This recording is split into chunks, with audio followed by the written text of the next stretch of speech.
tous. La Bible nous dit dans le livre de Matthieu, au chapitre 6, on va le prendre ensemble, verset 25. Un petit signe quand tu as trouvé. Matthieu 6, 25.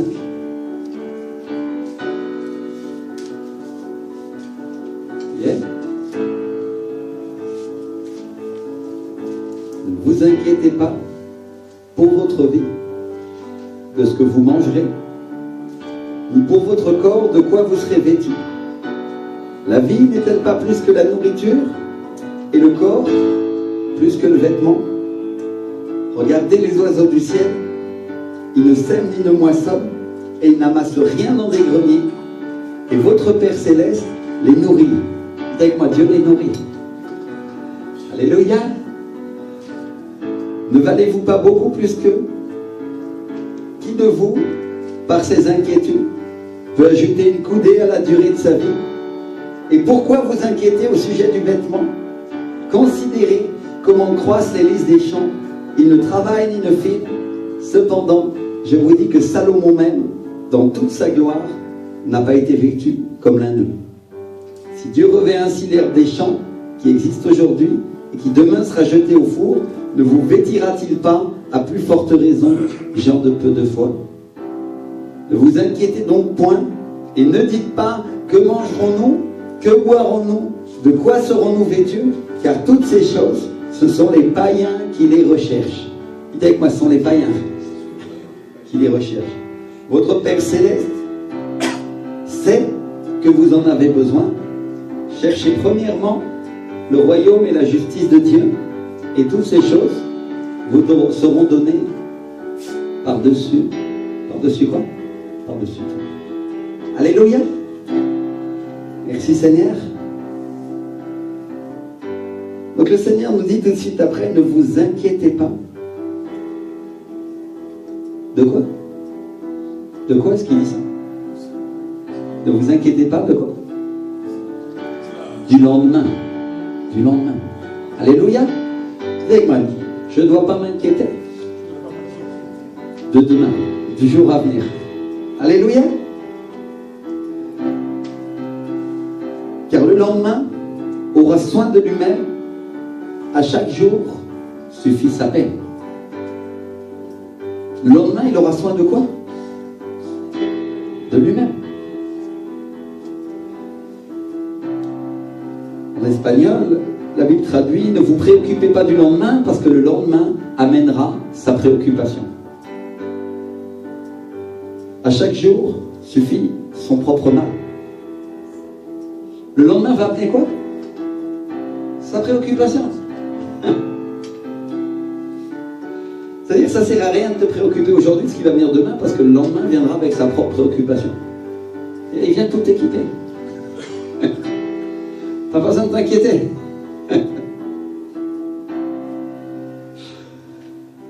T'as pas besoin de t'en faire. Parce que si t'as envie d'être préoccupé, t'inquiète pas, demain viendra avec sa préoccupation. C'est ce que le Seigneur est en train de dire, n'est-ce pas? Alléluia. Dis-le à ton voisin, à ta voisine. T'as pas besoin de t'inquiéter. Parce que demain viendra avec sa propre préoccupation. T'en fais pas. T'as pas besoin d'y penser dès maintenant. Demain, il viendra lui-même avec sa préoccupation.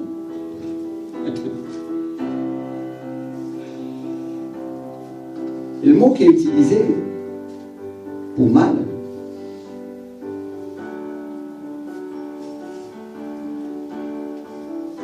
à chaque jour suffit son propre mal. Le mot qui est utilisé, c'est le mot kakia, qui est un mot grec qui veut dire le mal, la dépravation, les choses malignes. Et Dieu est en train de nous dire, c'est notre Seigneur Jésus-Christ, qui est en train de nous dire, demain, à chaque jour suffit son propre mal. À chaque jour, ça suffit son propre mal, ses propres dépravations, ses propres difficultés, n'est-ce pas? Ses propres choses malignes. Chaque jour suffit sa malice, sa propre malice, son propre péché.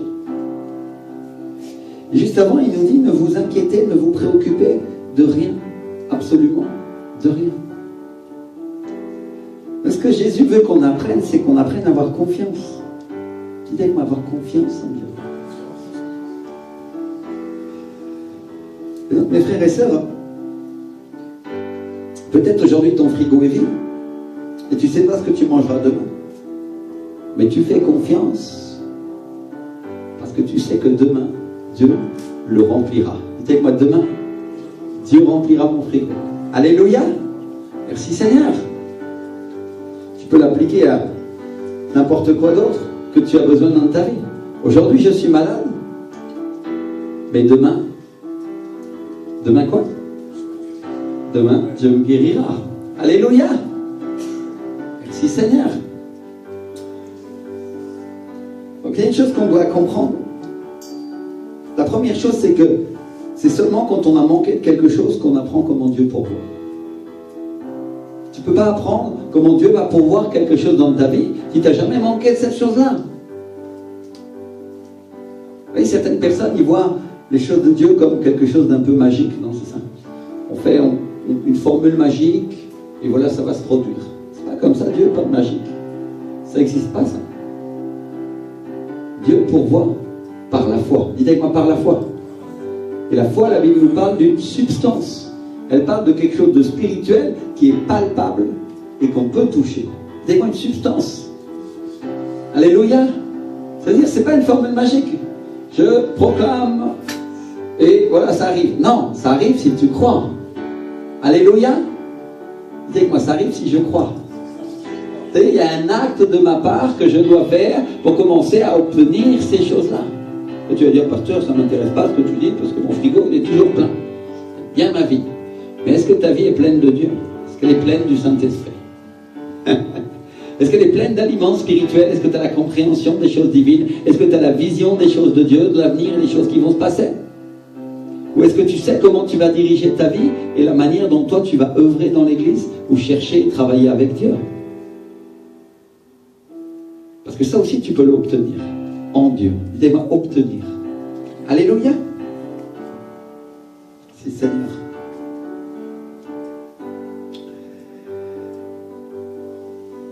Donc Dieu, quand il veut nous donner quelque chose, il part de zéro. Il part de presque rien. Il part d'un rêve. Il part d'une vision. C'est un rêve. Une vision. Il part d'une graine de foi qu'il a mis dans notre cœur. Et il nous apprend à croire. Alléluia. Et nous, on est ici pourquoi? On est ici pour quoi faire? Pour apprendre à croire. On est ici pour écouter un sermon ennuyeux? Non. On est ici pour quoi faire? On est ici pour apprendre à croire. Alléluia. Ou tu as déjà tout obtenu? Parce que si tu as tout obtenu, bah oui, forcément, c'est pas la peine d'écouter, ça ne sert à rien. Tu perds ton temps. Viens enseigner à ma place. Mais si tu n'as pas tout obtenu, et qu'il y a beaucoup de choses en Dieu que tu veux obtenir, alors tu es au bon endroit. Alléluia. Merci Seigneur. Donc une chose qu'on doit apprendre à faire comme chrétien, c'est qu'on doit apprendre à relativiser ce qui nous arrive quand on est dans l'épreuve. Le diable, il aimerait nous faire croire que Dieu nous abandonne quand on passe des épreuves, quand on passe des difficultés. À combien c'est arrivé ici? Personne? Vous êtes arrivé? Ça va rien. Pourtant la Bible nous dit, si ton père et ta mère t'abandonnent, l'Éternel te recueillera. Alléluia. Combien se sont sentis abandonnés des fois quand Dieu agissait pas en tant qu'eux ils voulaient? Et ils se sont dit, j'y arriverai pas. N'est-ce pas? Alléluia. Alors, moi je ne sais pas pour vous, mais moi j'aime bien contredire le diable. J'ai appris à contredire le diable. Et comme un bon breton bien têtu là, je me tiens en face de lui et je lui dis non, c'est pas comme ça. Alléluia. C'est-à-dire je ne vais pas me laisser déposséder. C'est moi qui dépossède le diable avec la parole de Dieu. Alléluia. Dis avec moi, je dépossède le diable avec la parole de Dieu. Parce que par tes propres forces, tu ne peux rien faire, ça c'est certain. Mais avec la parole de Dieu, si tu crois, tu peux tout faire. Alléluia. Et donc notre travail comme chrétiens, mes frères et sœurs dans l'église, c'est d'apprendre à déposséder le diable avec la parole. Amen. Si Seigneur. Et donc on a la nature de Dieu, on croit en sa parole, et on fait partie de ceux qui obtiennent ses promesses. C'est ce que nous dit la parole. Et une chose que Jésus reproche à Pierre après avoir marché sur l'eau, alors au même moment, au moment où il est en train de couler, c'est d'avoir douté. En Matthieu 14, Jésus lui tend le bras et le prend par la main. Et il lui dit, pourquoi tu as douté, homme de peu de foi? À combien d'entre nous c'est arrivé de douter? Ça nous est arrivé des tas de fois, n'est-ce pas? En ce moment même, tu es en train de douter de ce qui va se passer. Tu ne peux pas dire je ne doute pas, parce que la réalité c'est ça qui est dans ton cœur. Tu es en train de douter de ce qui va se passer tout à l'heure. Tu dis Seigneur, aujourd'hui, peut-être il ne se passera rien, peut-être le culte ne sera pas bon, peut-être il y a ceci. Tu es venu avec une expectative et tu dis Seigneur, voilà. Et la réalité des choses de Dieu, c'est que souvent nous doutons, n'est-ce pas?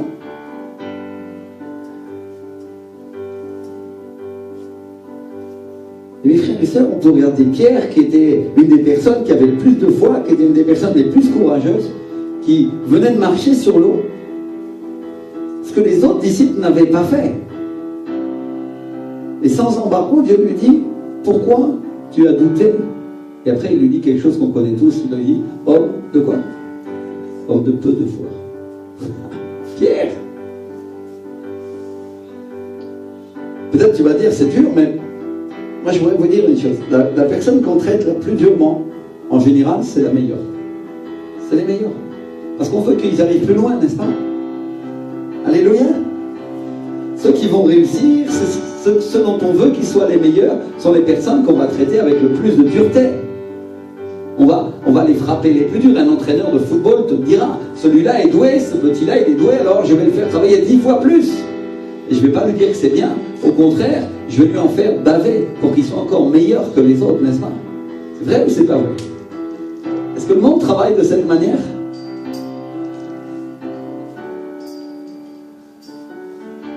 Alors il ne faut pas oublier ce qui allait arriver. Pierre allait suivre Jésus jusque dans le prétoire, au lieu où Jésus allait être condamné, alors que les autres disciples allaient s'enfuir. Il ne fallait pas qu'il doute. Et Jésus allait faire de Pierre une des personnes les plus importantes de son église. Il allait faire de lui le pilier principal de son église. Tu es Pierre, et sur cette pierre, je construirai mon église. C'est-à-dire, Pierre allait devenir un apôtre. Dites avec moi, apôtre. L'apôtre, c'est un ministère qui veut dire envoyé de Dieu. Donc le Seigneur commençait à préparer Pierre. Et ce jour-là, il l'engueule et lui dit, pourquoi tu as douté, Pierre? Alléluia. Donc il a commencé à l'entraîner. Dites avec moi, entraîner. Combien veulent être entraînés par Dieu pour réussir des choses? Alléluia. Et juste une personne. Si tu veux réussir des choses dans Dieu, il faut que Dieu t'entraîne, il faut qu'il prépare. Et donc, une des choses que Jésus va faire, c'est nous entraîner à croire. Dites avec moi, entraîner à croire. Entraîner à croire. Donc le Seigneur tend la main, il rattrape Pierre, il lui dit pourquoi tu as douté? Et le mot qu'il utilise, c'est le mot distasso, qui est un mot grec qui veut dire douter, vaciller dans son opinion. Dites avec moi, douter, vaciller dans son opinion.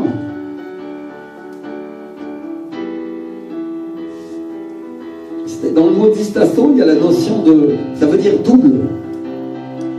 Double. Il y a le mot dis qui veut dire double, et le mot tasso qui veut dire se tenir et qui a à voir avec la position dans laquelle on se tient. Deux positions. Dites avec moi, deux positions. Une d'un côté, une de l'autre.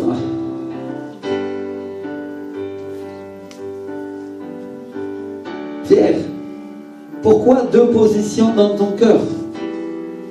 Pourquoi tu as douté? Pourquoi distasso?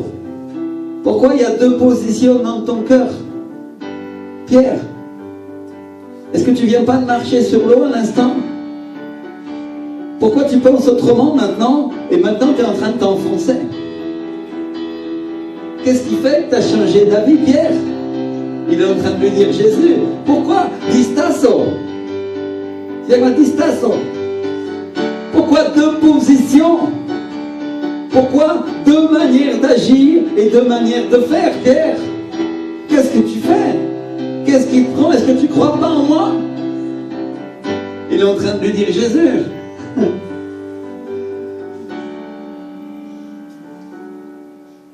tant que tu ne doutais pas, tu pouvais marcher sur l'eau. Tu pouvais faire ce qui était impossible, Pierre. Mais à partir du moment où tu as commencé à regarder ailleurs, tu as commencé à t'enfoncer dans les problèmes du monde.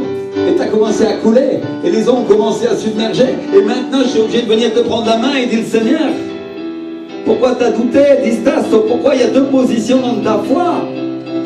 Une qui croit et une qui ne croit pas. Ou qui dit qu'elle croit, mais en réalité elle ne croit pas parce que tu ne marches pas sur ma parole. Pierre marchait sur l'eau, mais pour nous chrétiens, ça veut dire une chose très claire. Personne ne nous a demandé d'aller marcher sur les étangs de Cergy. Ce que Dieu vous demande, c'est de marcher sur la parole de Dieu avec foi. C'est quoi avec foi? Et aujourd'hui, le Seigneur est en train de te dire, pourquoi tu doutes? Distasso. Qu'est-ce qui t'arrive? Pourquoi il y a deux positions dans ton cœur par rapport à ce que je t'ai dit, te dit le Seigneur? Je t'ai dit que tu serais béni, je t'ai dit que tu réussirais, je t'ai dit que tu aurais des grandes choses. Et toi, tu es en train de regarder ailleurs et tu dis, peut-être, ça ne va pas m'arriver. Peut-être, ça ne se passera pas comme je le pensais. Peut-être, ça n'arrivera pas. Peut-être, je serai incrédule. Et le Seigneur te dit non. Reprends ta position. Alléluia, dis moi reprendre ta position. Jésus-Christ est en train de secouer ta vie, mon frère, ma soeur, aujourd'hui, et te dire reprendre ta position de foi. Reste ferme dans la foi. Ce que j'ai promis, ce que j'ai dit, je vais le faire et je vais l'accomplir, te dit le Seigneur. Alléluia. Pourquoi tu doutes? Pourquoi deux positions distasso?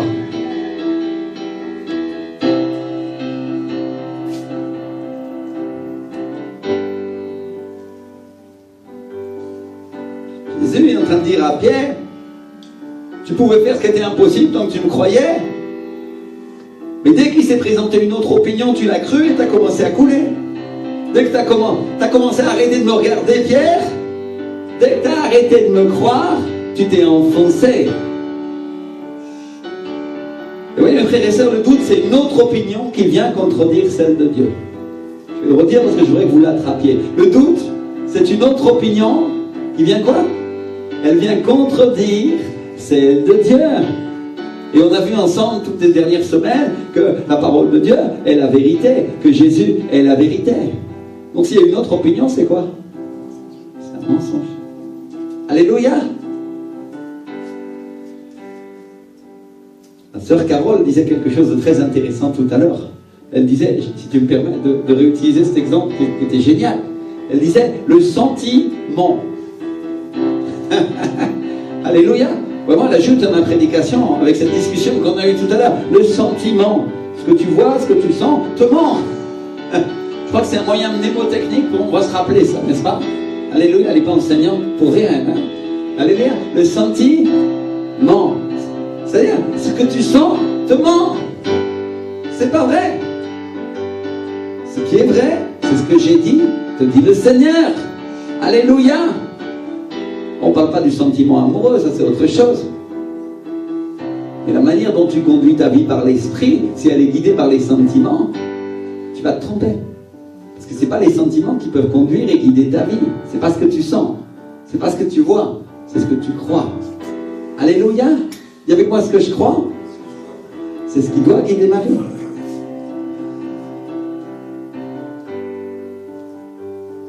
Donc le doute, c'est une autre opinion qui vient contredire celle de Dieu, celle à laquelle nous faisions confiance. Il y a deux opinions, deux états différents, un état qui te permet de marcher et un état qui te permet de couler. Tout simplement. Et tu sens la transformation de ton état, parce que d'un seul coup, tes pas étaient fermes dans la présence de Dieu, et d'un seul coup, tes pas commencent à devenir mou, tu n'as plus envie de venir à l'église, tu n'as plus envie de croire, et tu es attiré par les choses et les sentiments du monde, et tu dis, distasso. C'est-à-dire le doute est là, ton esprit et il te fait changer d'avis. Il te fait baisser dans ta fermeté pour Dieu. Vous comprenez ce que j'essaye de dire? Et qu'est-ce que nous dit la Bible? Elle nous dit les yeux fixés sur Jésus, qui est l'auteur et le consommateur de la foi. Avec moi, fixé sur Jésus. Fixé sur Jésus. Fixé sur sa parole. C'est ce que nous dit l'apôtre Paul dans le livre d'Hébreux. En Hébreux 12, verset 2. Quand tes yeux sont posés sur Jésus, ça va, mais dès que tu commences à regarder autre chose, c'est là que ça commence à pas aller, n'est-ce pas? Et tu commences à avoir des sentiments et des pensées du cœur qui commencent à se détourner de la parole de Dieu et à t'amener vers n'importe quoi d'autre. C'est le travail du diable. C'est le travail du diable. Donc Pierre est là, il marche par la foi et tout va. Et les autres disciples le regardent et ils regardent, ils disent waouh, comment il fait pour marcher sur l'eau? Mais le diable attire son attention sur le vent et sur les vagues. Et il est en train de dire, Pierre, c'est pas possible ce que tu fais. Tu peux pas marcher sur l'eau, Pierre. Regarde le vent qui commence à souffler, la tempête commence à venir et les vagues vont commencer à venir. Parce que Pierre, sûrement dans son fort intérieur, à l'intérieur de lui, il est en train de dire au diable, la Bible ne nous le dit pas, mais moi je suis certain de ce qui est en train de se passer dans sa foi, parce que je sais comment je fais quand je crois quelque chose et que le diable essaye de me mettre le doute. Il était en train de lutter et dire non, je suis déjà en train de marcher sur l'eau, tu vas pas m'avoir. Alors le diable, qu'est-ce qu'il fait? Il fait se lever la tempête, il fait se lever les problèmes dans ta vie et il commence à te dire, tu vois, tu peux pas faire ce que tu es en train de faire. Ça marchait jusqu'à présent. Oui, Dieu t'a permis de faire ça, il est en train de te dire le diable, mais maintenant il vient une tempête qui va t'emporter. Et il te met le doute, il te met la peur, il te met la crainte, et tu vois la tempête là-bas qui va te submerger, et tu dis, Seigneur, oui, je marchais sur l'eau, c'est vrai, j'ai fait des choses avec toi, j'ai cru en toi, mais maintenant, Seigneur, ça commence à devenir trop fort pour moi. Et certains chrétiens commencent à renoncer et ils partent en courant. Ou ils sortent leur livre d'excuses qu'ils ont dans la poche. Vous savez que tous les chrétiens, ils avaient un livre d'excuses. Moi, je serais toi, je jetterais mon livre d'excuses. Parce qu'au lieu d'avoir la Bible, ils ont un livre d'excuses. Non, mais Seigneur, aujourd'hui j'étais occupé pour venir à l'église. Aujourd'hui, j'avais des nouveaux bœufs à étraîner. Je venais d'acheter une nouvelle Clio, il fallait que je l'essaye. Seigneur, ma famille a débarqué. Après, il y a eu un décès dans ma famille. On a passé la nuit. Et le livre d'excuses est là. Et même des chrétiens fermes, j'ai entendu avec leur livre d'excuses. Mais pasteur, ce que tu es en train de me dire, mais c'est pas possible. Parce qu'ils sont en train de réfléchir et de dire, oui, non, mais tu comprends, si je veux avoir de l'argent, il faut quand même que je gagne ma vie. Oui, c'est vrai, mais c'est vrai et c'est pas vrai. Vous savez quoi, c'est vrai et c'est pas vrai. Et on va le voir ensemble, on va étudier ces choses-là. Alléluia. Mais avant, la première chose que je vais vous dire, c'est que Jésus n'encourage jamais la paresse. Si tu veux vivre du RSA, c'est parce que le Seigneur t'a dit de faire. Ça, je te le dis d'avance. Perds pas ton temps avec ça, tu n'auras pas de bénédiction. C'est pas ce que Dieu veut. Ce que Dieu veut, c'est que tu puisses vivre par la foi. Alléluia. Vivre par la foi, ça veut dire travailler, faire ce que Dieu nous dit de faire. Amen. Si c'est travailler pour Dieu, gloire à Dieu. Si c'est travailler pour le monde, et aussi travailler pour Dieu, gloire à Dieu aussi. Parce que tout ce que nous le faisons comme pour le Seigneur. C'est ce que nous dit la parole. Amen. Alléluia. Si Seigneur, je suis clair.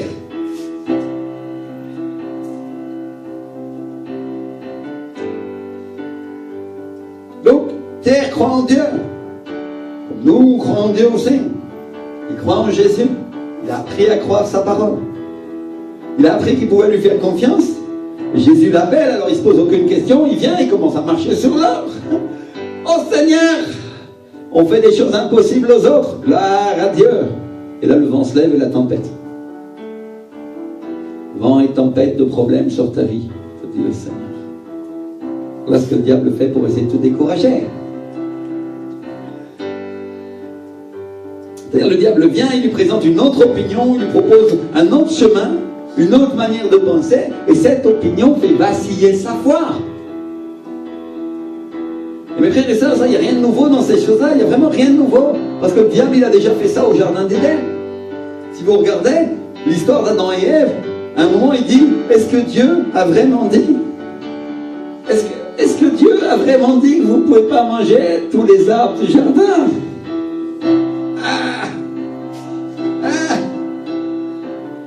Et Ève lui répond, et c'est ce que Dieu lui a dit, elle répond au diable. Ouais, diable, on peut manger de tous les arbres du jardin, mais quant à celui qui est au milieu du jardin, Dieu a dit, vous n'en mangerez point, et vous n'y toucherez point, de peur que vous ne mouriez. Et elle connaît la parole. Dites-moi, Ève, elle sait. Ève, elle savait, elle connaissait la parole, comme nous connaissons la parole. Et le diable lui dit, vous mourrez point. Mais non, tu ne mourras pas, Pierre. Tu manges de ce fruit-là. Ève, je ne suis pas d'une dame. Ève, tu ne mourras pas. Mais Dieu sait que le jour où vous en mangerez, vos yeux s'ouvriront et vous serez comme des dieux connaissant le bien et le mal. C'est-à-dire, il leur présente une autre opinion, une opinion mensongère. Il leur met un piège sur leur chemin pour qu'ils ne respectent pas le commandement et pour qu'ils arrêtent de croire en lui. C'est-à-dire, il leur met le doute. Non, mais sûrement, il y a une autre raison. Sûrement, Dieu n'a pas voulu dire ça. Ève n'a pas bien compris ce que Dieu a voulu dire. Tu peux manger tous les arbres.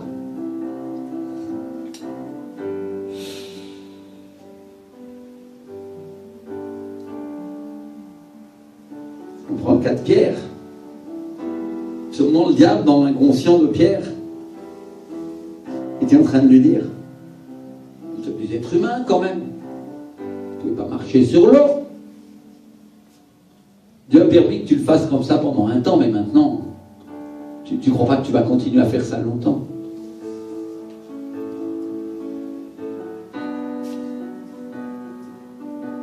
Et ça, c'est ce qu'il aurait dit à Pierre. C'est ce qu'il dit à chaque chrétien, chaque chrétienne qui essaie de marcher sur la parole. Il leur donne un autre chemin, une autre proposition. Dites avec moi, une autre proposition. Il attire leur attention sur autre chose que sur ce que Dieu leur a dit. Regarde par là. Par là, c'est le doute. Alléluia. Dis-lui à ton voisin, à ta voisine. Le doute, ça vient du départ, ça vient du commencement. Dis-lui, ça vient du commencement.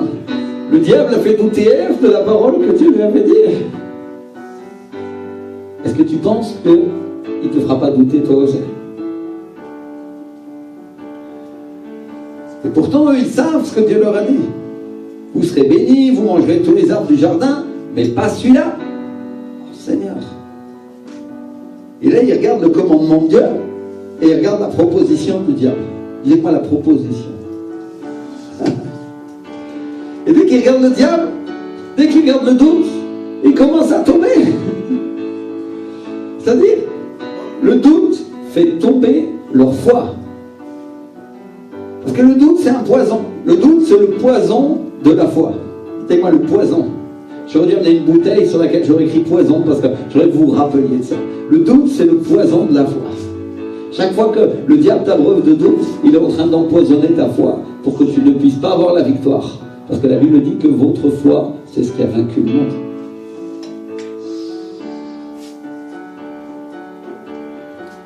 Et le but du diable, c'est que tu tombes avec lui, c'est que tu tombes comme lui. Et la Bible dit que c'est facile de comprendre le diable parce qu'il a une pensée d'homme. Il pense comme un être humain. La Bible dit qu'il est sur la terre, il est attaché aux choses de la terre. C'est-à-dire qu'il n'a pas la pensée d'en haut.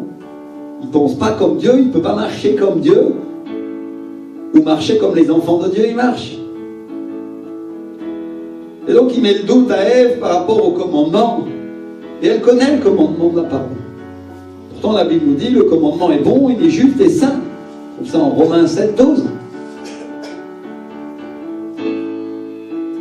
Est-ce que vraiment Dieu a dit ça?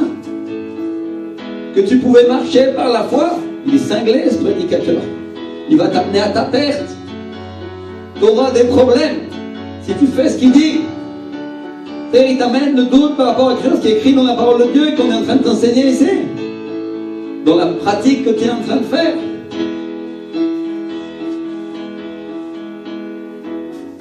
Lui dit, c'est bon, si tu pêches, tu ne vas pas mourir. Tout va aller bien si tu pêches. Il fournit la canne à pêche. C'est-à-dire, il nous donne une autre solution, une proposition séduisante pour notre intellect.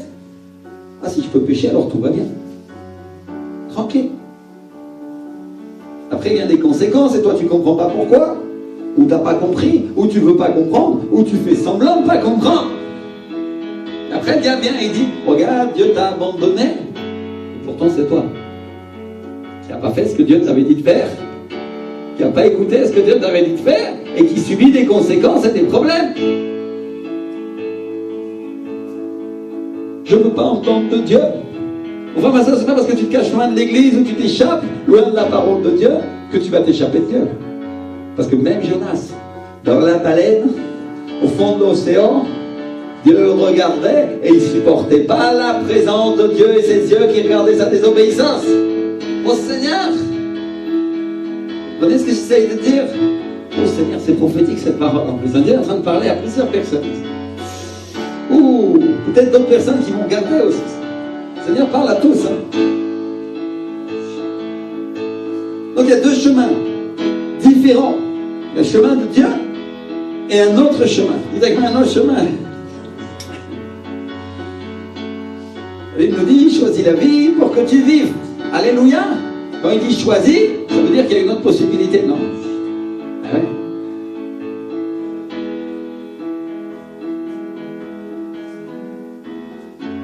Deux chemins. Chemin parfait de Dieu, obéir à sa voix. Et un autre chemin qui est un chemin de mort. Et mes frères et sœurs, c'est le travail du diable de nous tenter. Nous faire d'autres propositions. Et le doute, en réalité, c'est une tentation. C'est quoi le doute? C'est une tentation. Moi, j'avais fait une prédication il y a déjà longtemps. C'était la tentation de ne pas croire. Et c'est exactement ça, c'est une tentation. Le diable, il avait dit qu'il s'habille en ange de lumière. Il ne va pas venir te dire, regarde, va adorer le diable. Non, non. Il sait bien que tu sais qu'il est méchant, non? Alors il va se présenter autrement. Et il va se présenter d'une forme peut-être intellectuelle, de tes propres pensées. Et il va dire, regarde, réfléchis un peu, tu es un grand garçon, tu es une grande fille. Ce qu'ils te disent, comme de Dieu là, c'est un truc de dingue, ne le fais pas. Tu vas à ta perte, tu auras des problèmes. Tu ne peux pas t'appuyer, il n'y a rien de ce qu'il te dit que tu n'as jamais fait. Parce que c'est pas possible. C'est ça qu'il te dit. Et Dieu dans sa parole te dit le contraire, il te dit, si c'est possible, tout est possible à celui qui croit. Alléluia. Et tu es confronté parce que tu regardes ces deux chemins et tu dis, oui Seigneur, à chaque instant, il y a un croisement à ce chemin. Il dit quoi à chaque instant? À chaque instant, à chaque moment de ma vie, je peux décider d'aller à gauche ou d'aller à droite. Vous avez déjà marché dans la montagne, dans des sentiers? Vous savez que des fois, il y a des sentiers de traverse. Et des fois, on fait des détours, on peut revenir au même sentier, ou alors ça nous amène complètement ailleurs. On se retrouve dans une mauvaise situation. Il y a une barre rocheuse, tu as pris un sentier, il va dans un endroit et ça va tomber dans un gouffre. Et ça, tu ne le sais pas au moment où tu prends le sentier. Et la seule personne qui connaît les sentiers de la vie, c'est le Saint-Esprit. Alléluia. Et il va te les enseigner. Il va t'aider à prendre des décisions. Donc le doute et l'inquiétude, c'est exactement pareil. Le doute, c'est une tentation. C'est la tentation de s'appuyer sur l'homme, sur ce que l'homme sent. Au lieu de s'appuyer sur la parole de Dieu. Tout le monde a attrapé cette parole? Le doute, c'est la tentation de s'appuyer sur ce que l'homme sent. S'appuyer sur l'homme. Et la Bible nous dit, maudit soit quiconque s'appuie en l'homme. Je veux dire, pasteur, je ne m'appuie pas sur les autres. J'ai appris ça dans la vie chrétienne, que je ne dois pas m'appuyer sur les gens, parce que sinon je serais maudit. Je ne dois pas les croire. Je ne dois pas m'appuyer sur eux comme s'ils étaient Dieu. Ou sur leur conseil. Je m'appuie sur la parole de Dieu. Alléluia. Mais quand tu t'appuies sur les tiens, ou ce que tu crois être les tiens, sur qui en réalité tu es en train de t'appuyer? Sur l'homme. Ah. Et tu tu tombes dans le même verset. Maudit soit quiconque se confie en l'homme. Donc quand je suis inquiet, c'est parce que je doute. Combien ont été inquiets? Ça vous est arrivé? On a tous des raisons d'inquiétude. Quand je vous ai dit que le lendemain viendrait avec son propre mal, vous n'étiez pas très content. Oh, le pasteur, il est en train de nous dire des mauvaises choses. C'est pas moi qui les dis, c'est Jésus. Mon frère, ma soeur, ne me mets pas la charge à moi. Je t'apporte la parole de ce que Jésus a dit, que demain viendrait avec son propre mal, et lui, il est la vérité, c'est écrit dans sa parole, et c'est une réalité spirituelle inéluctable qui durera pour toujours. Le lendemain vient déjà équipé de sa propre malice. Tant que le monde est monde et tant que Jésus n'est pas revenu sur la terre, il ne va pas régner pour le millénium. Mon frère, ma soeur, le lendemain viendra avec son propre mal, avec ses propres problèmes, avec ses propres difficultés. Donc, numéro 1, ça ne sert à rien de t'inquiéter pour ce qui viendra demain. Aujourd'hui, parce que demain viendra équipé.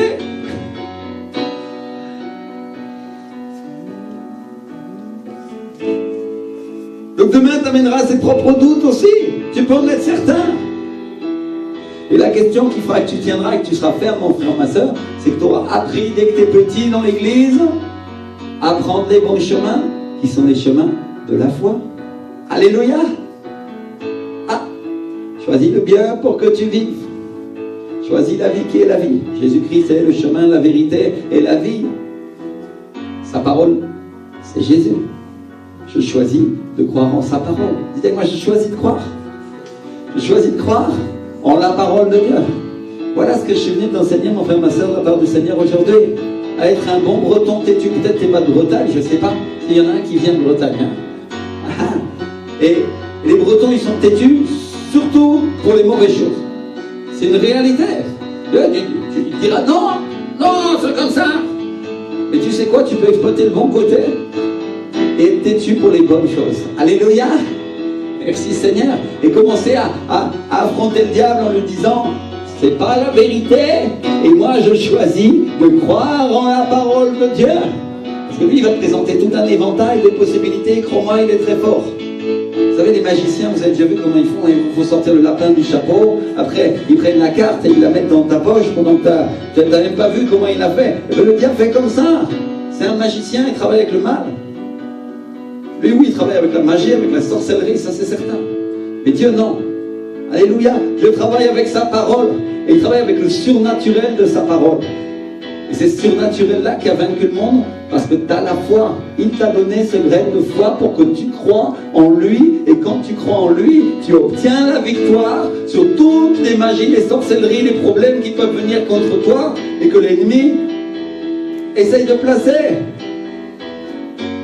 Je crois que je parle pour différentes nations aujourd'hui. Il y a différentes nations qui sont représentées dans l'Église.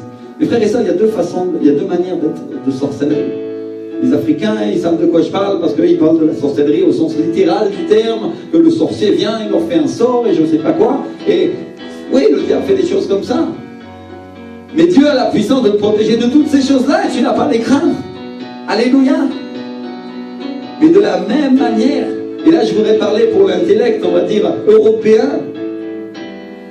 pour l'intellect qui résonne un petit peu plus. De la même manière, le diable vient avec une autre forme de sorcellerie, qui est la manipulation des choses de ce monde. Et il est tort d'une manière qu'il te fait réfléchir, et il essaye de t'affecter avec, et il te propose un autre chemin. Il dit un autre chemin. Et de la même manière, il te trompe. Et toi, tu dois décider de lui résister. C'est quoi? Résiste au diable. Et le diable fera quoi? Il fuira loin de toi. Alléluia. Ça veut dire que la bataille se passe dans ta pensée la plupart du temps. Pour Pierre, la bataille se passait dans sa pensée. Il était en train de marcher sur l'eau, il ne faisait pas du ski nautique. Hein. La Bible ne dit pas qu'il y avait une équipe de rameurs qui dépassait. D'ailleurs, je te défie de tirer quelqu'un en ski nautique à la rame. Tant que le moteur à combustion n'a pas été inventé, le ski nautique, ça n'existait pas. Il est juste sorti de la barque et il a commencé à marcher. Alléluia. Et dès qu'il a commencé à réfléchir, dis avec moi, la réflexion, c'est pour les maths. C'est très bien pour les mathématiques, pour la physique. Mais la réflexion, ça ne marche pas pour la parole de Dieu. Ce qui marche pour la parole de Dieu, c'est la foi Alléluia. C'est ça. Et donc, quand il a commencé à croire, il a commencé à marcher, il a fait les choses impossibles et Dieu l'a béni, l'a amené à un endroit où personne ne pouvait aller auparavant. Alléluia. Je voudrais parler aux Africains aujourd'hui et vous dire, mes frères et sœurs, la sorcellerie qui est placée contre vous ne peut pas vous empêcher d'avancer dans l'église ou d'être des serviteurs de Dieu. Bien au contraire. Alléluia. La Bible dit que toute malédiction générationnelle a été brisée et rompue au nom de Jésus-Christ de Nazareth. Elle dit que tu es une nouvelle créature et que toutes choses sont nouvelles en toi. Il n'y a aucun empêchement. Oppose pas au diable et ne le crois pas parce que c'est un mensonge qu'il est en train de placer contre toi. Il n'y a aucun sorcier qui peut quelque chose contre toi si tu es en Jésus-Christ. Alléluia. La seule chose, c'est que tu ne dois pas commencer à le croire. Parce que je vois beaucoup de gens qui sont là et ils savent que ces choses existent. Et ils regardent ces choses et ça les affecte tellement qu'ils commencent à couler dans leur foi. Et le Seigneur te dit aujourd'hui, je suis, et tu peux tout en moi qui te fortifie, te dit le Seigneur Jésus. Alléluia. Tu peux tout en Jésus-Christ qui te fortifie. Il n'y a rien qui peut quelque chose contre toi. Et je voudrais apporter cette parole, aujourd'hui je n'avais pas prévu d'apporter, mais que l'Esprit est en train de m'amener. La Bible dit, la malédiction sans cause n'a point d'effet. Quand quelqu'un te maudit et te dit, il t'arrivera ceci, il t'arrivera cela, il se sait, machin et truc, s'il n'y a pas de cause, il n'y a pas d'effet. Vous comprenez ce que Jésus a fait? Il a pris la cause et il l'a retiré à la croix. Il l'a crucifié et il l'a détruit pour toujours. Si tu crois en Jésus, il n'y a aucune condamnation pour celui qui est en Jésus-Christ. C'est-à-dire la cause de ton péché, de ton mal, qui t'amenait dans la destruction ou la malédiction, qui amenait ta maladie, qui amenait un problème, a été crucifiée, a été détruite à la croix une fois pour toutes et pour toujours. Et la question c'est ça, qu'est-ce que tu regardes? Qu'est-ce que tu regardes, mon frère, ma soeur? Alléluia. Viens avec moi, le regard vers Jésus. Regarde vers Jésus. Lève tes mains comme ça. Dis-lui, Saint-Esprit, merci. Restauré. Je suis rempli de son esprit. Oh Seigneur, je déclare une victoire pour le peuple de Dieu dans son intelligence aujourd'hui. Je déclare une restauration de sa connaissance, Seigneur, de ton esprit, Seigneur, de ta parole, mon Dieu, au nom de Jésus. Oh victoire totale en Jésus. Avec-moi les yeux fixés sur Jésus. Je regarde celui en qui je crois, en qui j'ai cru. Et je suis guéri, restauré, transformé et béni. Je peux tout en lui, qui me fortifie, qui me rend fort. Avec moi qui me rend fort. Jésus me rend fort. Son onction me rend fort. La joie du Seigneur sera votre force. Sois la joie maintenant, reçois la joie. Sois rempli du Saint-Esprit.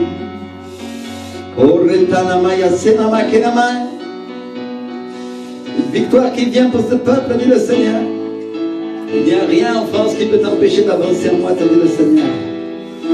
Rien dans l'église qui peut t'empêcher de croire. Je ferai des miracles, te dit le Seigneur. Oh, j'ouvrirai la voie, j'ouvrirai la voie. Les montagnes s'ouvriront pour toi, te dit le Seigneur. Tes problèmes s'affaisseront et ils s'écrouleront devant toi. Et tu passeras dans la joie, te dit le Seigneur. Bon, il y a des personnes qui ont des problèmes, il y a des personnes qui ont des difficultés qui leur paraissent insurmontables. Elles ne savent pas comment elles vont les vaincre, elles sont en face de cette montagne et elles disent, qui me quittera cette montagne? Et le Seigneur te dit, moi je viens. Moi je marcherai pour toi, te dit le Seigneur.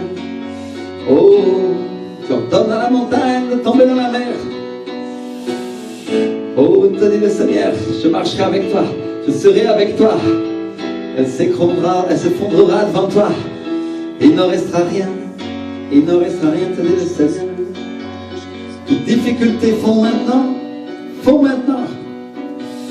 Il y avait de la préoccupation, il y avait du doute, il y avait du ressentiment. Il y a des personnes qui tremblaient devant les choses qui pouvaient leur arriver. Et malgré elles-mêmes, elles ne savaient pas ce qui se passait. Et elles tremblaient, elles craignaient vraiment.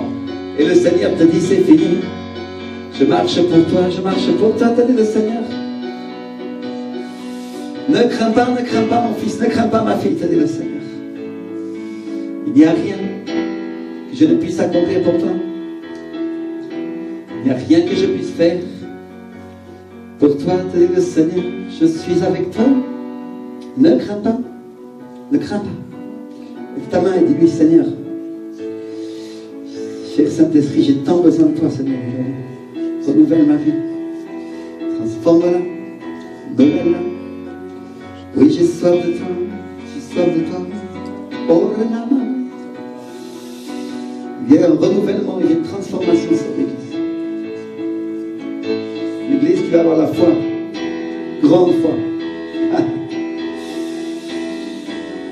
Oh, les des leaders de foi. Les leaders de foi vont naître dans cette église. Ils vont pousser mon peuple. Ils vont le pousser à avancer, dit le Seigneur. Le Seigneur vous dit, Patrick et Carole, vous serez de ces leaders.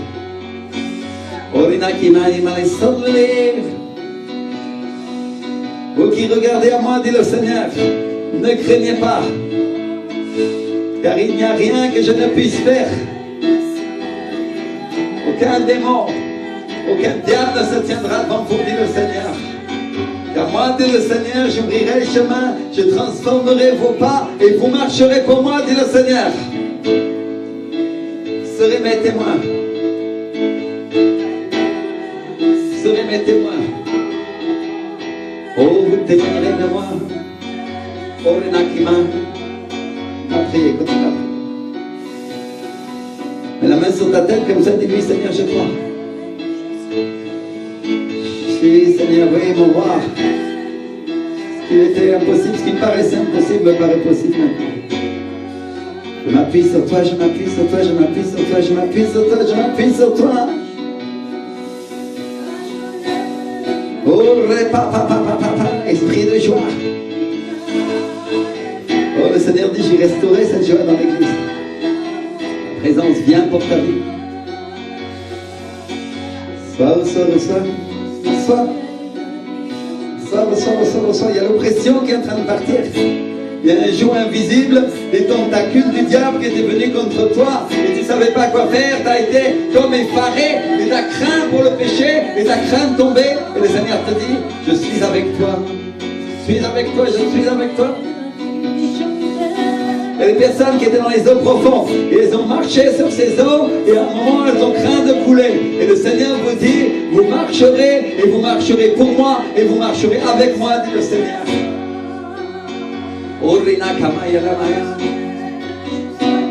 Quand la nuit est sombre, je suis avec vous, dit le Seigneur. Quoi qu'il se passe, quoi qu'il arrive, ne craignez pas, parce que je suis avec vous jusqu'à la fin du monde, dit le Seigneur. Répani maman. Alléluia, Seigneur Jésus.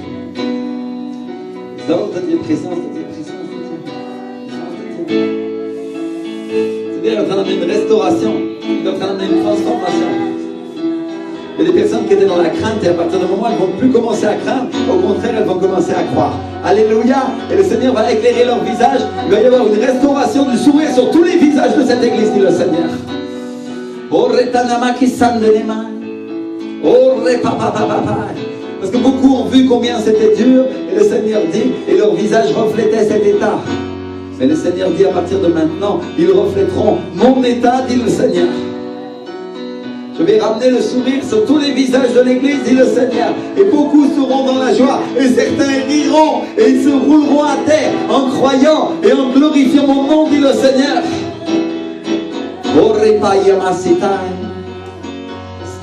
Restauration de la foi. Restauration de la foi dans l'église. Restauration de la foi. Les regards fixés sur moi, dit le Seigneur. Les regards fixés sur moi. Je vous le rappellerai. Je vous conduirai dans mes pas, vous dit le Seigneur. Oh, Lina, maman. C'est mon Dieu. Descend. Oh, Lina, Cassinta, Lina, maman. Rena Kariba Baba. Orina Mama. Verse-toi.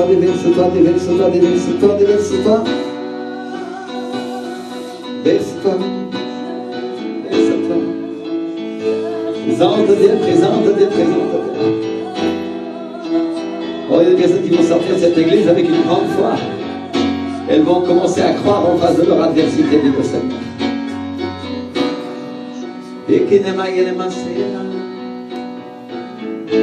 Oh, alléluia, alléluia. Dis, Seigneur, je crois. Seigneur, je crois. Continuez à enseigner un instant. Le Seigneur va faire. Alléluia. Dis avec moi, je prends la décision de croire. De ne plus douter. Dis-le, de croire. Je prends la décision de croire. Seigneur, aide-moi à marcher dans ce chemin, Saint-Esprit. Aide-moi à croire à chacun de mes pas au nom de Jésus de Nazareth. Alléluia. Avec mes frères et sœurs, le doute et l'incrédulité, c'est exactement pareil. C'est la même nature. La Bible dit que quand Jésus a été en Galilée, quand il a été dans son village, il n'a pas pu faire de miracle à cause de quoi? À cause de leur incrédulité. Parce que c'est l'incrédulité, c'est le doute qui empêche Dieu d'agir. Être incrédule, c'est prendre la décision de ne pas croire. C'est-à-dire la personne, elle a fait un choix qui empêche Dieu d'agir. Et la Bible nous dit qu'on ne peut pas adorer Dieu et maman. On ne peut pas adorer Dieu et le diable. Nous devons faire un choix. Dis avec moi, je dois faire un choix. Alléluia. Ou Dieu existe, je le crois, ou alors je ne le crois pas. C'est simple. Peut-être certains ils vont dire, pasteur, qu'est-ce qui fait que les gens ne croyaient pas dans le village de Jésus, alors que partout ailleurs ils croyaient? Ben, c'est simple, le diable a attiré leur attention. Il a attiré leur intelligence sur l'aspect naturel. Est-ce que ce n'est pas le fils du charpentier? Est-ce qu'on ne connaît pas sa mère? Jacques, Joseph, Simon et Jude sont-ils pas ses frères? Et ses sœurs sont-elles pas toutes parmi nous? D'où lui viennent donc toutes ces choses? C'est ça qu'il y avait dans leur cœur, la Bible le dit clairement. C'est ça qu'il y avait dans leur pensée. C'est-à-dire, il ne peut pas venir de Dieu parce qu'on le connaît. C'est ça qu'ils pensaient. On a grandi avec lui, c'est pas possible qu'il soit le Messie. Pourtant la parole disait, il naîtrait d'une vierge, il naîtra à Bethléem, il s'enfuira en Égypte et il reviendra. Et ils ont vu tous ces signes. Tous les signes étaient accomplis. Dites avec moi, tous les signes. Tous les signes. Ils auraient pu marcher sur la parole de Dieu comme Pierre l'a fait et recevoir du Maître. Mais ils ont décidé de regarder ailleurs. Ils ont décidé de regarder à autre chose. S'ils s'étaient fiés à la parole de Dieu plutôt qu'à leur intelligence, ils n'auraient pas péché. Et ils auraient pu recevoir de lui. Pourquoi je dis ils n'auraient pas péché? Parce que ne pas croire en Dieu, être incrédule, c'est un péché. L'incrédulité, c'est un péché. Et ça doit être reconnu et traité comme tel. Vous imaginez le créateur de l'univers qui vient ici chez eux, et eux, parce qu'ils regardent au sol, parce qu'ils regardent la terre, ils ne peuvent pas le voir, ils ne peuvent pas le reconnaître, ils ne peuvent pas recevoir de lui. Ou plutôt si, ils le voient, mais ils ne le reconnaissent pas parce qu'ils le voient avec leurs yeux naturels. Et pas avec les yeux de la foi. Alors mes frères et sœurs, c'est quoi les raisons qui nous font douter de ce que Dieu a dit, ce qu'il a promis pour nous, de ce qu'il a prophétisé sur ta vie? Moi j'aime bien le passage qu'on a lu au début parce que c'est un passage où Jésus nous enseigne à vaincre le doute. C'est un passage dans lequel Jésus rétablit la vérité par rapport au mensonge. La Bible nous dit que Dieu, un des noms de Dieu, c'est Jéhovah Jireh. Dieu pourvoit. Dis avec moi, pourvoit. Vous savez, il pourvoit à tout. Dis avec moi, à tout. Toutes sortes de choses dont tu as besoin, Dieu les pourvoit. Elle nous enseigne que Dieu pourvoit au travers de la prière. Parce qu'elle dit, à la montagne de l'Éternel, il sera pourvu. Et la montagne, c'est un lieu de prière. Elle nous enseigne que c'est dans la nature de Dieu de pourvoir. Et force est de constater comme chrétien que on doit toujours se battre pour admettre cette vérité, mais aussi pour la vivre. C'est vrai ou c'est pas vrai, mes frères et sœurs? Dieu te dit qu'il pourvoit, et toi, quand tu as besoin, tu dis, oh, je ne vais pas recevoir. Oh, il va me manquer. Et peu importe dans le domaine duquel il va te manquer, on ne parle pas que de l'argent, mon frère, ma soeur. Peut-être tu dis, il va me manquer la force, il va me manquer la connaissance. Toutes sortes de choses. Dieu pourvoit toutes choses. S'il te manque la sagesse, qu'est-ce qu'il dit? Qu'il la demande à Dieu, il te la donnera, sans te faire de reproches. Alléluia. Par du Saint-Esprit, de l'esprit de sagesse.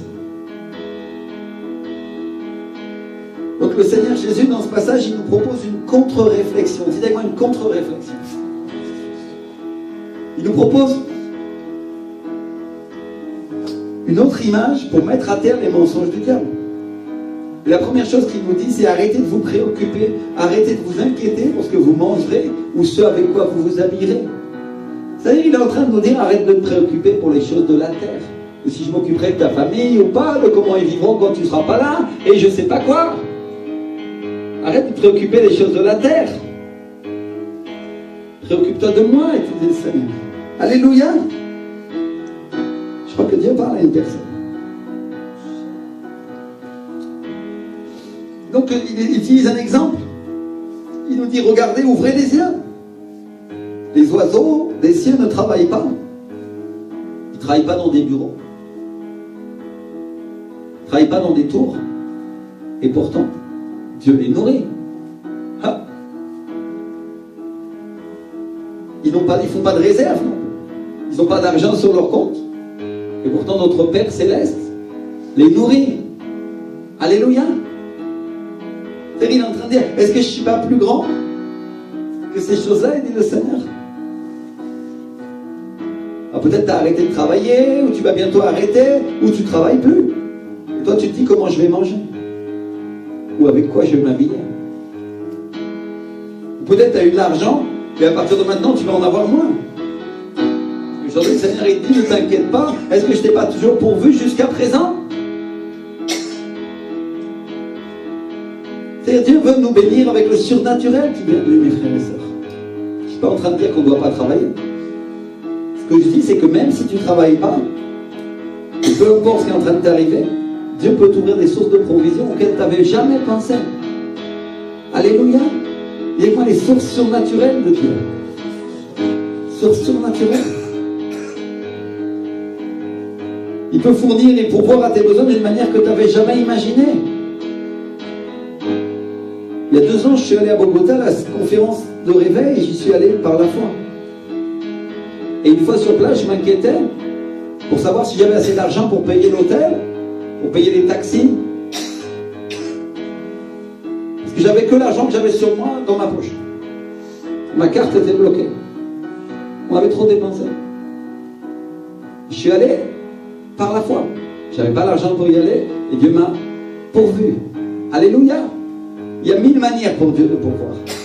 J'étais inquiet parce que j'avais que l'argent que j'avais dans ma poche, j'avais que des billets comme ça, et ça m'était jamais arrivé de me retrouver à l'étranger dans un pays aussi loin, avec pas d'argent sur moi, ou très peu. Et je m'inquiétais pour ces choses-là, et à un moment le Saint-Esprit m'a dit, Rémi, ces choses, ce sont les païens qui les recherchent, est-ce que je t'ai pas fourni toutes choses? Voilà ça, qu'est-ce que tu voulais que je lui réponde à Dieu à ce moment-là? Quand j'ai réfléchi à ça, il m'avait tout donné. Il avait pourvu à tout. Il m'a donné les billets d'avion, il m'a donné pour les dîmes, pour les offrandes. Je lui avais demandé. Il m'a donné pour l'hôtel, pour les taxis, il m'a donné de l'argent pour manger. Et non seulement il m'a rien manqué, mais j'ai même eu de quoi payer des loisirs, j'ai pu faire du tourisme, j'ai pu visiter. Imagine-toi, le jour où tu as le moins d'argent, Dieu te fournit absolument tout ce dont tu as besoin. Alléluia. Là, on est en train de parler du matériel. Et j'ai pu faire des achats. J'ai même pu faire des courses. Donc qu'est-ce que Dieu a fait? Je m'inquiétais. Et il m'a fait une contre-proposition. C'est ma contre-proposition. Pour que j'arrête de m'appuyer sur le naturel, pour que j'arrête de m'appuyer sur ce que j'avais sur mon compte ou sur ma carte de crédit. Et je m'appuie sur lui. Alléluia. Enfin, ça, ce que le Seigneur est en train de te dire aujourd'hui, c'est que peu importe la manière dont il va faire. La question, c'est qu'il va le faire. Et il va fournir et pourvoir à tous tes besoins. Et il y a des gens qui sont préoccupés aujourd'hui pour des choses matérielles dans l'église. C'est un peu dit, je vais pourvoir. Et il ne te manquera pas. Alléluia. Donc, et ça, c'est quand on est dans la situation qu'on voit où est la foi. Comme l'hôtel, c'était presque aussi cher qu'à Paris, c'est une grande ville. Dieu a fait un miracle et il a ouvert un hôtel qu'on n'avait jamais imaginé, on n'aurait pas pensé. Même la coordinatrice qui s'occupe des pasteurs et des logements pour la conférence mondiale de réveil, quand j'ai parlé avec elle, elle m'a dit, pasteur, j'avais encore jamais vu ça. Dieu a ouvert un hôtel de très bonne catégorie, quasiment 3 étoiles, dans un endroit qu'on n'aurait pas imaginé. Il a ouvert dans, vous savez où c'est? Au centre de la police. Dans la caserne de la police de Bogota, il y a un hôtel pour les familles, et nous on a eu un prix. Et normalement, ce n'est pas accessible aux gens. Et bien, Dieu a ouvert pour les pasteurs, comme à 1/3 du prix des hôtels. C'est comme si tu descendais au Novotel, là, ou à l'Ibis, et tu payais 1/3 du prix. Dieu a fait un miracle. Et tous les pasteurs ont commencé à entrer dans ces hôtels-là, parce qu'ils n'avaient pas tous de l'argent pour ça. Dieu a ouvert, il a pourvu, pas seulement à moi, mais à beaucoup de gens. Et comme j'y allais tout seul cette année-là, il y avait un pasteur mexicain qu'ils ont mis avec moi pour partager ma chambre. Et lui, il était inquiet, il disait, ce gars-là, il ne parle pas espagnol, sûrement, ça va être un Français. On lui a dit, il habiterait avec un Français. Et moi aussi, j'étais inquiet, je disais, ouf, ce type-là, je ne le connais pas, on va partager la chambre, ça nous fera moins cher. Mais, bon, et vous savez quoi? C'est devenu un de mes meilleurs amis. Dieu m'a fourni un ami pour être à la conférence, parce que j'étais tout seul. Pour être avec lui, il a une église au Mexique. Et on est en relation, on est allé l'année d'après avec nos épouses, elles se connaissent, on s'appelle, on se parle. Dieu m'a fourni un ami pour être dans cet endroit-là. C'est-à-dire, au moment où j'avais le moins d'argent, qu'est-ce que Dieu a fait? Il a fourni absolument tout, jusqu'à la personne qui allait m'accompagner, qui serait mon ami ensuite. Alléluia. Ce que j'essaie de vous dire, c'est qu'on ne doit pas s'inquiéter pour ce que Dieu va faire ou de comment il va faire demain, parce que Dieu, demain, pourvoira lui aussi. Alléluia. Il y a des pas de foi que tu dois faire. Je me souviens que beaucoup de gens regardaient la manière dont je faisais en disant, je ne sais pas ce qu'ils pensaient, mais peut-être c'était fou pour eux. Tu vas voyager comme ça? Oui, je vais le faire, parce que Dieu va être avec moi. Alléluia.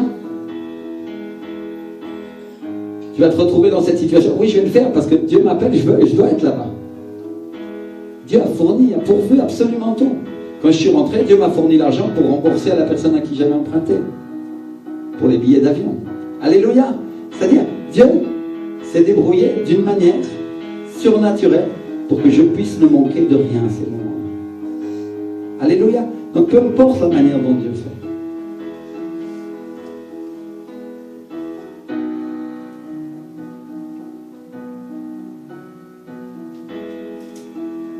Beaucoup de choses qu'on a commencé à faire par la foi. L'année d'après, on a voyagé par la foi aussi encore.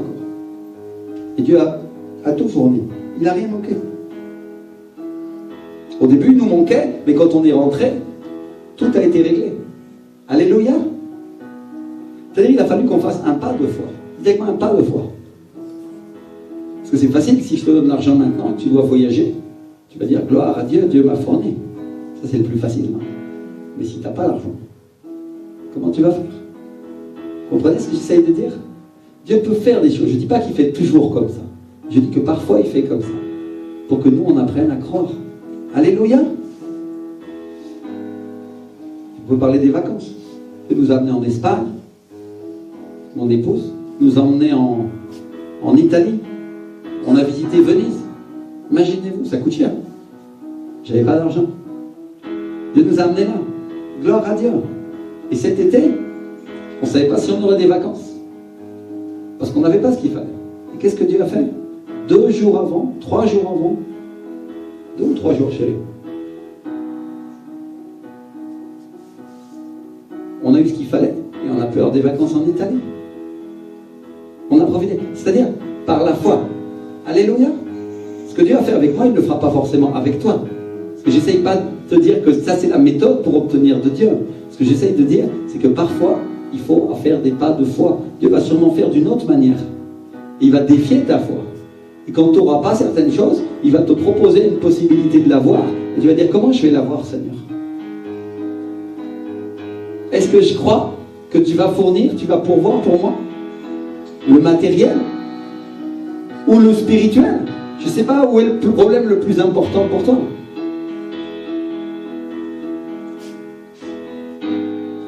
Ce que j'essaie de dire, c'est que c'est le temps d'apprendre que Dieu pourvoit. Et c'est le temps d'apprendre à obtenir par la foi. C'est apprendre à obtenir. Jésus dit, est-ce que vous ne valez pas plus que beaucoup d'oiseaux? Il est en train de nous dire, si mon Père se donne la peine de nourrir les oiseaux, est-ce que vous ne pensez pas à plus forte raison qu'il va s'occuper de vous? Toi, tu t'inquiètes pour les oiseaux. Il y en a qui s'inquiètent pour ce qu'ils vont manger, les oiseaux. Non, parce que Dieu les nourrit. Alors à combien plus forte raison il s'occupera de toi? Alléluia. Et le Seigneur Jésus est en train de nous dire, qui est-ce qu'on croit qu'on est? Quelle valeur vous croyez que vous avez? Parce que c'est quand tu sais la valeur que Dieu t'accorde que tu commences à croire en lui. C'est là que tu commences à faire grandir ta foi et que tu commences à savoir qui tu es. Dis-moi qui tu es. Est-ce que tu laisses mourir tes enfants de faim, toi? Oui ou non? Si tu as des enfants, tu laisses tes enfants mourir de faim? Hein? Donc Dieu va se débrouiller. Un jour, il utilise un, le lendemain, il utilise un autre. Le lendemain, il va utiliser une autre personne. Et ses enfants seront toujours nourris. Alléluia. C'est comme ça. Est-ce que les Hébreux, quand ils ont eu la famine, où est-ce qu'ils sont allés manger? En Égypte. Vrai ou c'est pas vrai? Je veux dire, non, ça c'est le monde. Ah, Dieu a utilisé le monde pour nourrir les Hébreux. Parfois Dieu fait comme ça. Et quand ça a été le temps, il les a sortis dans le désert. Et comme il n'y avait plus personne pour leur donner, comment il leur a donné à manger? Surnaturellement. Ça venait du ciel. Et la Bible dit que leurs vêtements ne se sont pas usés sur eux. Leurs sandales non plus, pendant 40 ans. Imagine-toi. Les mêmes sandales et les mêmes vêtements pendant 40 ans. Et ils n'étaient pas usés. Dieu a fait comme ça cette fois-là. Et une autre fois, il a fait autrement. Et quand ils ont demandé de la viande, parce qu'ils avaient le pain du ciel, la manne. Quand ils ont demandé de la viande, qu'est-ce que Dieu a fait? Il a fait tomber un nuage d'oiseaux, de millions d'oiseaux, pour nourrir le peuple tout entier. Alors que Moïse lui-même disait, Seigneur, ça c'est pas possible. Est-ce que tu vas amener tous les bœufs de la terre pour nourrir mon peuple? Comment tu vas faire ça? Surnaturel, c'est moi surnaturel.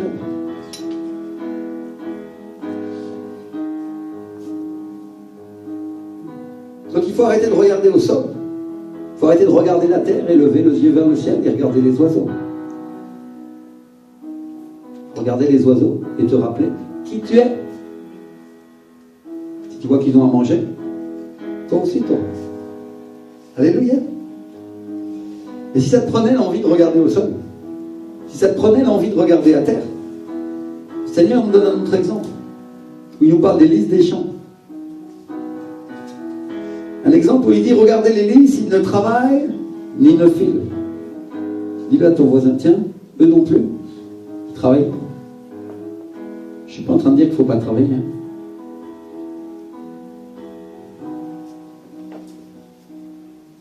Et donc, à plus forte raison, si tu travailles, Dieu va te donner l'argent. C'est vrai ou c'est pas vrai? Les gens qui travaillent, ils ont l'argent qu'il leur faut et ils s'inquiètent de savoir s'ils en auront assez. Et le Seigneur vous dit, à plus forte raison, je vous pourvoirai ce qui vous manque. Alléluia.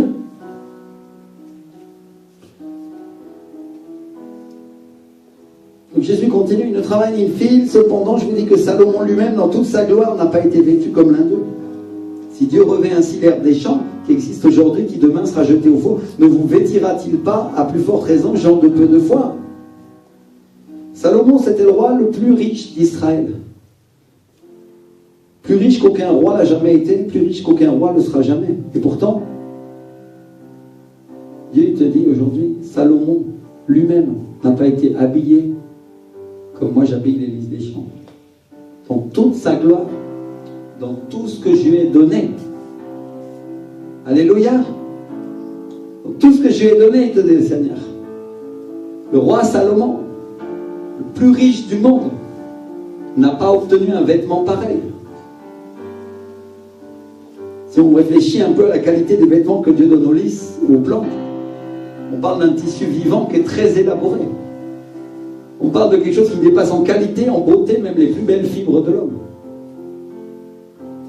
Si le costume du président de la République te plaît, et que tu dis je ne peux pas me le payer, mon frère, ma soeur, Dieu t'a donné un costume bien plus beau que le sien encore. Alléluia. Vous comprenez ce que j'essaye de dire? C'est que Dieu donne le meilleur à des plantes qui durent quelques jours et qui vont mourir. Et à toi, il ne te donnerait pas le meilleur.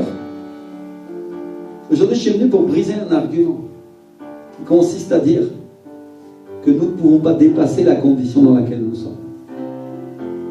Parce que oui, tu peux la dépasser. Oui, tu peux la dépasser. Alléluia. Donc si Dieu te donne ça, il te donne la peau, comment il ne te donnera pas aussi le vêtement? Alléluia. Tu travailles ou que tu ne travailles pas, tu ne vas pas rester tout nu. Il n'y a pas de nudisme dans l'église. Gloire à Dieu. C'est-à-dire, Dieu va te pourvoir d'une manière ou d'une autre. Et si tu t'inquiètes pour le vêtement spirituel, rassure-toi, Dieu te le fournira aussi. Alléluia. Le manteau du Saint-Esprit, si tu cherches sa face, c'est Seigneur. Mais je crois que si Dieu nous donne le spirituel, comment il ne nous donnera pas aussi le matériel qui va avec? Mais c'est une question de foi. Et c'est le temps d'apprendre à croire que Dieu pourvoit. Alléluia. Pourvoit les âmes. Il pourvoit l'argent dont on a besoin. Il va pourvoir les chaises dans la nouvelle église que Dieu va nous donner. Il va pourvoir l'église aussi. Alléluia. Dites moi, Dieu va pourvoir. Je ne sais pas comment Dieu va le faire. J'en ai aucune idée. Mais Dieu va pourvoir. S'il faut les acheter, mon frère, ma soeur, je sais déjà où acheter les meilleurs. Je sais déjà même où acheter l'écran géant que Dieu mettra dans l'église. Gloire à Dieu. Comment on le fera et quand on le fera, j'en sais rien. Mais Dieu a tout mis entre mes mains. Maintenant, j'attends qu'il me remette ce qui va venir. Alléluia. C'est ça la foi. J'avance sans savoir ce que Dieu va faire, mais je crois. Dis avec moi, mais je crois. C'est ce que tu dois faire dans ta vie personnelle, dans ta vie professionnelle, dans tes études, dans ton travail. Tu avances sans savoir ce que Dieu va faire, mais tu crois, Dieu a une promesse pour toi. Il a prophétisé, la parole a été donnée, et toi tu commences à marcher, tu commences à avancer, et le doute vient pour t'assaillir et te dire que tu ne parviendras pas. Et toi tu commences à tourner ton regard vers Jésus et à dire, non, moi je crois. Alléluia. C'est-à-dire que tu ne changes pas d'opinion, tu ne vacilles pas dans ta foi, tu crois. Amen. Il n'y a pas deux positions dans ta vie, il y en a une seule. Personne ne te dit qu'à certains moments tu ne sentiras pas le doute ou l'insécurité ou que tu auras des sentiments contraires. Oui, tu en auras. Mais ta position à chaque fois sera déterminée à avancer par la foi. Lève-toi, on va commencer à prier. Tu dis, Seigneur, vraiment je veux avancer par la foi, mon Dieu, aujourd'hui, Seigneur. Seigneur, tu nous as appelés prophétiquement et c'est notre nom, centre de vie de la foi, Seigneur Jésus. Alléluia. Et Seigneur, c'est avec cette foi que je veux avancer aujourd'hui. C'est en croyant à tes miracles, c'est en croyant à ta puissance, à ta bénédiction, mon Dieu. Aujourd'hui, Seigneur, laisse-moi avancer avec toi, avec foi, Seigneur. Seigneur, aide-moi à avoir une seule position en toi, à marcher seulement en toi et ne pas m'appuyer sur moi, Seigneur, à ne pas m'appuyer sur mes revenus, sur les moyens, Seigneur, physiques que tu m'as mis à ma disposition, qui aujourd'hui peuvent changer, ou demain passer, ou même périr, mais ensuite ressusciter. Tout est possible à Dieu, Seigneur, tout est possible à celui qui croit, Seigneur. Alléluia. Alors Seigneur, aujourd'hui je ne veux pas m'appuyer ni sur mon travail, ni sur la réussite de mes études, ou sur ce que le diable essaie de me montrer aujourd'hui, mais je veux m'appuyer uniquement sur ce que tu m'as dit, Seigneur. Je veux avoir une seule position en toi, enseigne-moi à avoir une seule position, et enseigne-moi à contredire le diable au nom de Jésus de Nazareth, Seigneur. Alléluia. Lève tes mains et dis-lui, Seigneur, je crois, je crois. Prophétise sur ta vie, je crois, Seigneur. Je crois que tu prendras soin de moi, Seigneur. Je crois que tu prendras soin de ma santé. Peu importe si le vêtement de ton corps aujourd'hui est abîmé, demain Dieu le réparera. Demain Dieu reprendra le tissu qui a été détruit à l'intérieur de ton foie. Demain Dieu restaurera. Demain Dieu fera des miracles incroyables. Demain Dieu ressuscitera et réparera ta jambe qui était endommagée. Dieu réparera l'intérieur de ton cœur qui te faisait mal. Dieu réparera et Dieu ressuscitera. Dieu restaurera. Oh, Repakamaya Santa. Et Dieu va réparer, il va restaurer les finances de beaucoup de personnes qui ont été brisées dans leur foi ces derniers temps. Il y avait des rêves impossibles. Et ce sont des personnes qui n'ont jamais eu beaucoup d'argent, qui jamais ont eu un travail qui les payait beaucoup. Et le Seigneur va les bénir, il va les prospérer d'une grande manière. Et cette grande manière va commencer à venir sur l'Église. Et l'Église sera connue pour la multiplication et la prospérité, pour la bénédiction qui vient. Alléluia. Il y a des finances qui vont commencer à s'ouvrir. Il y a des portefeuilles qui vont commencer à se gonfler. Il y a des comptes bancaires qui vont être restaurés et ressuscités, dit le Seigneur. Alléluia. Il y a des personnes qui étaient interdites bancaires et le Seigneur dit, il va restaurer ça et ils vont avoir un nouveau compte et ce compte sera approvisionné et ils auront le droit de gérer et d'être gérants dans une entreprise. Alléluia. Il y a une présence de Dieu qui va commencer à faire des miracles et des rêves qui étaient abandonnés qui vont commencer à ressusciter dans l'église. Des personnes qui croyaient que c'était impossible à Dieu. Pendant toutes ces années, elles vont voir la résurrection et la restauration du Seigneur. Et la main de Dieu va commencer à avancer pour eux. Et le Seigneur leur dit, ce sera facile parce que je suis avec vous, vous dit le Seigneur. Alléluia. Et vos yeux le verront et vous verrez et vous croirez, dit le Seigneur. Alléluia. Il y a des signes et des promesses qui vont commencer à se manifester. Il y a une bénédiction incroyable qui va commencer à venir sur l'église et la présence du Saint-Esprit va commencer à venir. Et une onction pour les finances va commencer à déverser et certaines personnes vont commencer à être des personnes qui pourvoient. Elles vont commencer à donner, elles vont commencer à croire et Dieu les prospérera encore. Elles vont commencer un cycle de bénédiction et le Seigneur dit, elles récolteront. Alléluia. Il vient une bénédiction, il vient une croissance pour cette église. Et cette église va bientôt quitter ce local et elle va bientôt passer dans un nouveau local, dans une nouvelle église, dit le Seigneur. Alléluia. Ma présence vient.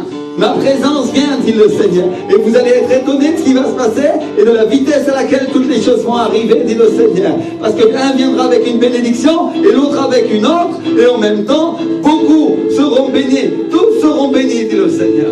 Oh, repa kima kima la macha. Et le Seigneur dit, je prendrai soin de vos familles et il ne manquera aucun parmi vous qui viendront dans l'église pour m'adorer, dit le Seigneur. Alléluia. Alléluia. Continuez à prier. Présence de Dieu ici. Présence de Dieu. Présence de Dieu. Alléluia. Sans la présence du Saint-Esprit ici. Oh, il y a une onction très forte. Il y a une onction très forte. Et c'est une onction pour la prospérité. C'est une onction pour la bénédiction de vos finances. C'est une onction pour croire au matériel. Il y a une foi qui est associée à cette onction. Et pour ceux qui la reçoivent, ça va devenir des gens d'une foi extraordinaire. Ils vont voir des miracles dans leur vie. Et ils verront des miracles de restauration financière. Ce sont des gens qui ont été brisés, des gens qui ont été humiliés et que le diable a traîné dans la boue et plus bas que terre. Et le Seigneur dit, je les restaurerai et je les relèverai, dit le Seigneur. Alléluia.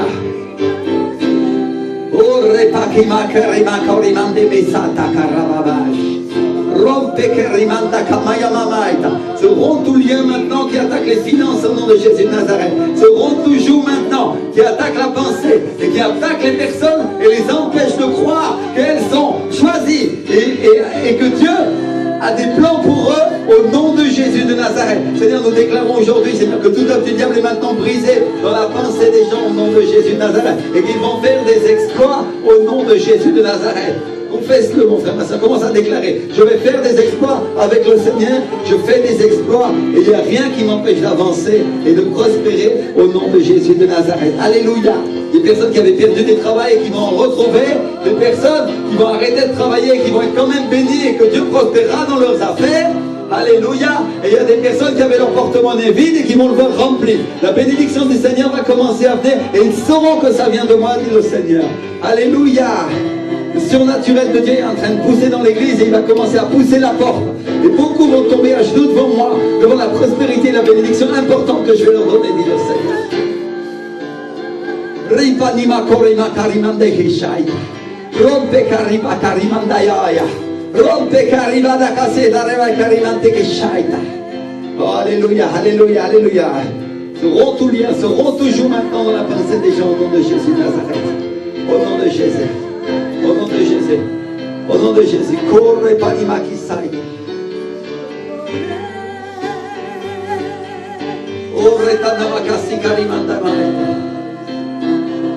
Oh alléluia, il y a une personne à qui le Seigneur te dit poursuis tes études parce que tu crois et tu réussiras, dit le Seigneur.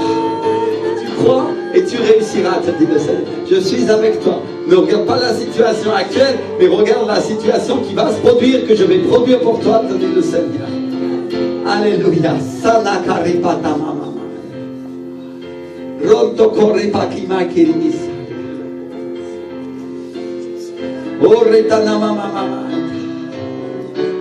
J'ai une parole. J'ai une parole pour une personne qui croit. Cette parole, c'est pour sa moelle épinière. Il y a une restauration qui va venir. Avec une restauration complète des globules blancs et complète de tout son processus immunitaire. Alléluia. Alléluia. Santa ki parimanda mashaita. Rompa karibata patata repa papapaita. Rompe karibana masoto koribata kaya la mananda. Rompa kita rimanda kaya shoto remanda kamande kerifaita. Rompe karimande mese karimanda mamaita. Rompa papapapapapaita. Reçois cette parole, reçois cette parole, reçois cette parole. Reçois. Oh repati karimande kerimanda yamamaita. Ronto koribata kayema koyema sheka rimande metai. Oh, déverse, Seigneur, déverse ton onction, déverse ton esprit, Seigneur, sur chacun d'entre nous, Dieu, au nom de Jésus de Nazareth. Oh, rapate karimanda mamaita. Ropate karibata tataya. Onction pour la guérison et une onction pour les finances aujourd'hui. L'Esprit du Seigneur est en train de se déverser sur toute chair. Alléluia. Il va venir sur vous. Sur certains ont déjà senti sa présence. L'onction est sur vous et ils savent qu'ils partent avec cette bénédiction. Ils ont la certitude dans leur cœur. Et le Seigneur dit, ne laisse pas le diable te mentir, ne le laisse pas te voler. Encore une fois, te dit le Seigneur. Oh, repati kalimande mayaita. Résiste-lui, résiste-lui. Oh, cher Saint-Esprit, Seigneur, nous avons soif et nous avons faim, Seigneur. Et nous voulons plus de ta présence. Nous voulons plus de ta présence. Please, please, please, please. À prier, continue à prier, continue à prier. Dis, Seigneur, accorde-moi ta main puissante sur ma vie, Seigneur. Accorde-moi mon Dieu, accorde-moi, Seigneur. Présence du Saint-Esprit sur ma vie. Oh, Ritana Makisatata, prospère-moi, moi aussi, Seigneur. Dis-le, prospère-moi. Bénis-moi, Seigneur, pour que je puisse glorifier ton nom, Seigneur. Oh, Seigneur, alléluia. Restaure-moi aussi, Seigneur. Renouvelle-moi pour que je sache, Seigneur, dans quel chemin aller. Donne-moi la conviction, Seigneur. Donne-moi la capacité, dans l'intelligence qui vient de toi, Seigneur. Dans la sagesse qui t'appartient, mon Dieu. Cher Saint-Esprit. Présence de Dieu, présence de Dieu, présence de Dieu. Présence de Dieu, présence de Dieu. Commence à chanter, commence à adorer le Seigneur. Dieu, c'est la gloire.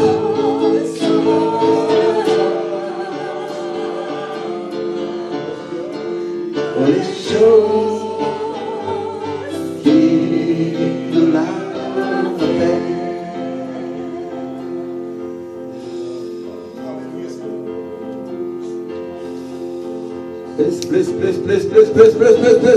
Plus. Rom pa pa pa pa pa pa pa pa pa. Rem pa pa pa pa pa pa pa pa. Rompe kalimande maida. Plus. Remplis, Saint-Esprit, remplis. Remplis, mon Dieu. Remplis. Ronto Roma ki marimande mashoida rimakina. Ronto corriva di kalimande saita. Qui n'arrivait pas à marcher dans la présence de Dieu. Elle ne savait pas comment faire. Il doutait sans arrêt. Il y avait une inquiétude qui venait en elle à chaque instant. C'est une femme. Et le Seigneur te dit, ne crains point, avance vers moi. Avance vers moi, ma fille, te dit le Seigneur. Et je te conduirai. Je te conduirai, te dit le Seigneur. Là où se trouvent mes brebis, dans la vallée de l'abondance, te dit le Seigneur. Et l'abondance de la présence de Dieu qui va commencer à venir sur toi. Et la pluie du Saint-Esprit va commencer à couler dans l'église. Les personnes qui vont la voir, elles vont commencer à la ressentir. Et ainsi que la pluie mouille, toi aussi tu vas être touché par sa présence. Oh, Santé Karima de Mama, il y a une personne qui n'a jamais été touchée. Il ne sait pas ce que c'est que la présence du Saint-Esprit. Et le Seigneur te dit aujourd'hui je vais te toucher. Aujourd'hui tu vas expérimenter. Aujourd'hui je vais ça.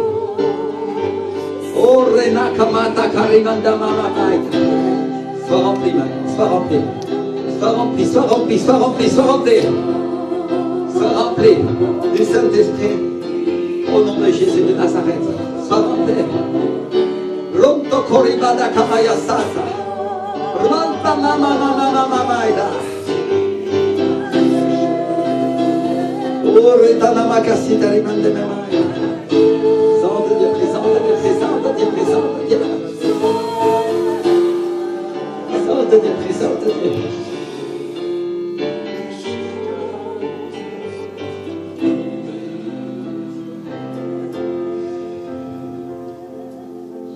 Alléluia, si tu crois en ces paroles, passe devant, on va prier pour toi. Si tu crois que Dieu a un plan pour toi, si tu crois que Dieu a un plan pour ta vie et que tu veux le voir accompli, aujourd'hui fais un geste de foi, passe devant et on va prier pour toi, on va t'imposer les mains et on va déclarer que ce plan aujourd'hui, maintenant va commencer à se manifester. Maintenant, le joug que le diable avait mis sur ta vie va se briser. Alléluia.